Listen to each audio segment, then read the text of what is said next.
नमस्कार मंडळी, दंडोत प्रणाम सर्वांना. तिथं हरभरा लावला त्याला असं खुरपून घेतलं, गवत भरपूर झालं आणि नंतर तिथंच गार्डनमध्ये असं कारल्याचा वेल होता तर मस्त असे ताजे ताजे कारले तळून आणले, छान असे तेलामध्ये परतून घ्यायची म्हणजे कडू होत नाही. तर नंतर त्याच्यामध्ये थोडीशी लसण जिरी मोहरी टाकायची, तेल भरपूर टाकायचं आणि लाल होईपर्यंत कारले असे परतून घ्यायचे म्हणजे छान लागतात खायला, बिलकुल कडू होत नाही. तर आणि असे छान परतून घेतले ना नंतर मग बनवले आहे मी इथं गरमागरम पोळ्या. तर या तुम्ही पण सर्वजण.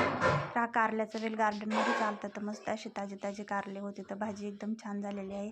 नंतर म्हटलं इथं चला गरमागरम पोळ्या बनवून घ्यावं. तर सकाळीच पीठ मळून ठेवलं होतं तर जेवणाच्या वेळेस अशा मी गरमागरम पोळ्या बनवून ठेवल्या, कारण आता थंडी असल्यामुळं एकदम अशा थंड पोळ्या खाऊ वाटत नाही, त्याच्यामुळे मस्त अशा गरमागरम पोळ्या बनवत आहे. तर या तुम्ही पण सर्वजण खायला. आणि त्या गार्डनमध्ये हरभराही लावलेला होता, लसणी त्याला खुरपून घेतलं सकाळी सकाळी. नंतर त्याला पाणी सोडायचं होतं म्हणून तर मस्त छान अशा गरमागरम पोळ्या तयार आहेत. तर इथं सर्व पोळ्या बनवून घेतल्या आणि म्हटलं चला आता किचन वाटाही साफ करून घेऊ. तर सकाळी सकाळी अशी घरातली कामं केली म्हणजे दिवसभर प्रसन्न वाटतं. तर मस्त असं किचन वाटा साफ करून घेतलं आणि जेवणही केलं.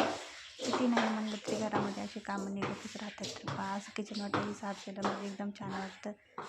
तर किचन वाटाही साफ करून घेतल्यानंतर दुपारी थोडासा आराम केला. तर आजच्यासाठी एवढंच.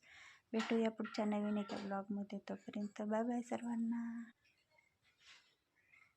तो ऑनलाईन हा मनी प्लॅन मागवला होता, तो म्हटला किचनमध्ये लावून द्यावा म्हणजे असं छान वाटतं किचनमध्ये. तो असं इथं लावून दिला आहे.